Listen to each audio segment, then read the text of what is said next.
Well, it's deload and testing week, and to be honest, this is the first time ever, I think, that I felt I really need a deload week.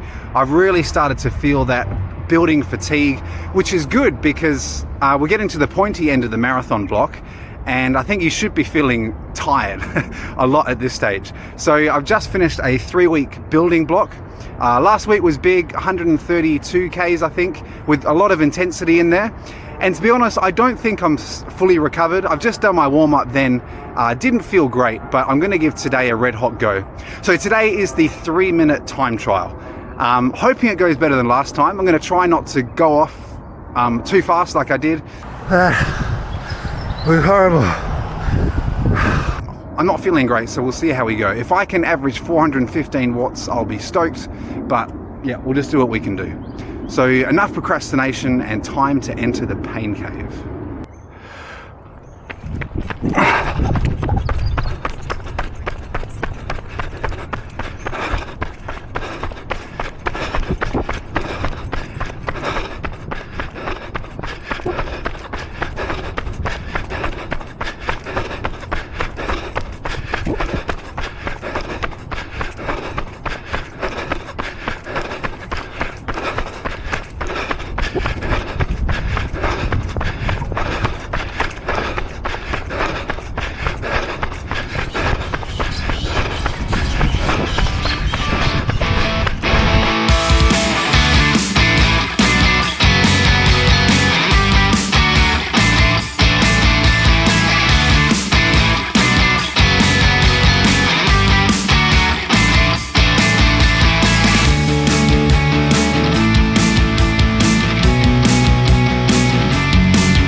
Well, that was okay. I'll take that.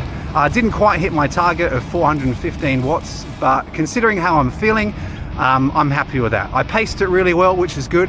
Probably had a little bit more to give, but as I say, happy with that.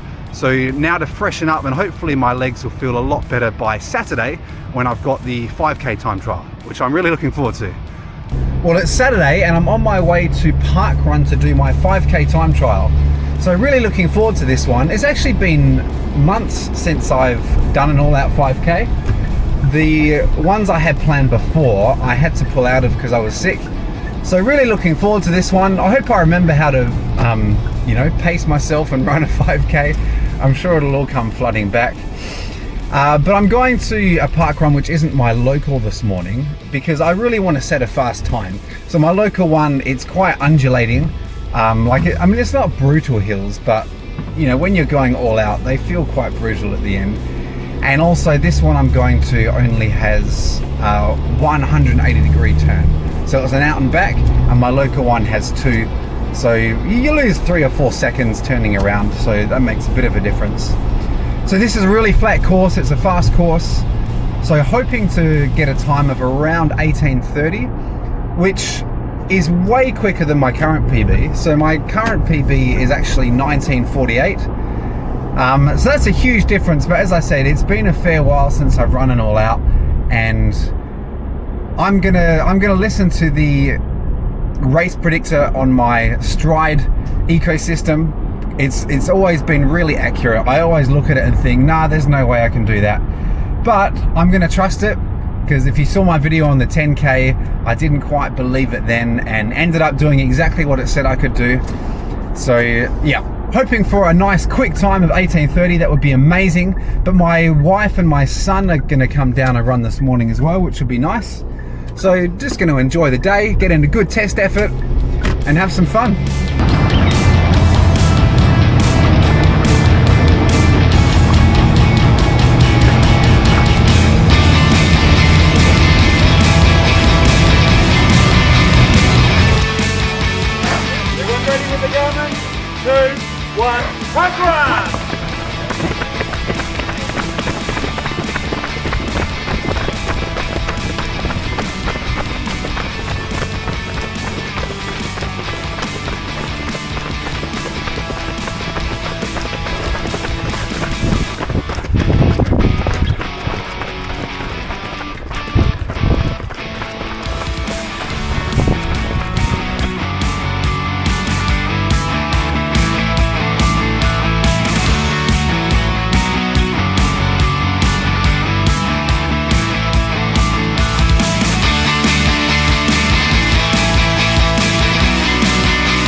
I'll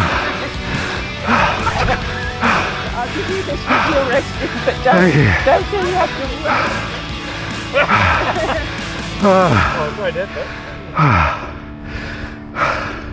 Well, a few post-race thoughts. Firstly, I'd forgotten how hard 5Ks are. That was brutal. The pain is so different to marathon pain, but it was really good to get out here. Overall, got to be really happy with a 60-second PB in the middle of a marathon block. So you can't scoff at that. That's awesome. But in many ways, I did underperform, according to what I think I'm capable of, and also what the Stride race calculator says I'm capable of, based off my training data. And I've got a few theories of that. So the race execution was pretty poor. You can see that as the race went on, each kilometer I slowed down. So I was hoping to negative split, but actually the complete opposite. Every K was slower than the last one. And I don't think I went out too quick. I went out at, it felt very comfortable, felt very good. And all my data indicates that I was capable of holding that power for the duration of the race, but I just couldn't. I progressively ran out of energy, and yeah, just couldn't get it done in the end. So I've got a few theories about that. I mean, firstly, the most obvious one is that I'm in the middle of a marathon block. So that obviously means lots of fatigue, but also I haven't been training for 5K. That VO2 max area, it's something we have to stimulate regularly in order to maintain. If you don't train it, you lose it. And it's not that I've lost fitness, it's just moved to a different place. So I've been training the longer stuff, more aerobic. So my fitness has moved to a different place. So that's a big factor. But also this last week because it's a deload week, I've been targeting more of an aggressive calorie deficit to try and shed some body fat before the race. And the reason I've been doing that this week is because it's a deload week. So normally losing weight, or losing body fat more specifically, and training for performance, they're normally two incompatible goals. You can't do both at the same time. You need to fuel properly, and you can't be in a big calorie deficit and maintain maximum performance. So normally I don't go after those two goals at the same time, but because this is a deload week, I thought, well, I don't need as much this week because my training's a lot less. So I have been having much more of a calorie deficit. So I've shed 1 kilo in a week, which, it's too much. Like, I did feel weak today. So I think next week, training resumes properly next week. So I'll go back to eating more and having a much more conservative calorie deficit. So I think that may have played a factor as well. Just not enough fuel, not enough energy. And I have lost some muscle mass, which is not what we want. So I think I'll go back to just eating a lot more this coming week. Another theory I have is the shoes. So I did this run in the Saucony Endorphin Pro 2s, which I really like. They're the shoe for me that my running effectiveness is the highest. So running effectiveness is how good we are at converting power to speed. So in these Sauconys, I'm faster per watt than any other shoe that I own. But that's not the full story. There's also the metabolic cost. So the overall economy, like how much energy we're spending to maintain that power. And I suspect that the overall economy is less in these Sauconys. Again, this is just a theory, but it's something I've noticed. So the last 5K I did was in my Vaporfly 3s, and the power output was actually exactly the same that I did today. So today I averaged 355 watts. Last 5K I did, also 355 watts. This one was a lot faster, but yeah, I think things feel a bit easier in those Vaporflies, I think. So whereas for me, they're not as effective at converting my power into speed, I suspect the overall metabolic cost is less. So it's fun to think about these things, isn't it? I've just been in my warm down, cool down, and just been reflecting on the race. Overall, really happy, big PB, but I think targeting weight loss this week, maybe the shoes and the fact that I'm in a marathon block, I'm not actually training for 5K. Perhaps a combination of all three of those led to me underperforming, I feel, but I'm not unhappy. It was, if anything, it was just really fun. As you can see, this is a beautiful spot. Great to do a 5K. Something it's very different to marathon training, obviously. A very different sort of pain. And man, it's so hard. Like you really want to give up. It's so different to marathon pain. But yeah, so that's really interesting. So the coming week, I've got 2 more big weeks of building. So 2 big weeks of building with 2 more long runs, and then I start the taper, which is very exciting. So my last long run, I'm super excited for, because I'm going to test the shoes to, I guess, see what my race shoes are going to be. So the 3 options, anyway, we'll go into more of that later. But, I was talking about the shoes just then. I'm going to do some testing and really try and nail down, okay, what are going to be the best shoes for me to run this marathon in. So that's going to be cool.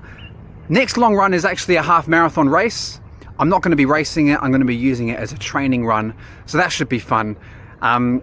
Yeah, so another good week, and I really needed this deload week. I was getting tired, which is a good sign. At this point in the marathon block, I think we should be tired. So very appreciative for this deload week, and really looking forward to hitting these last 2 weeks of building hard and honing in on October 6th. I'll see you next week.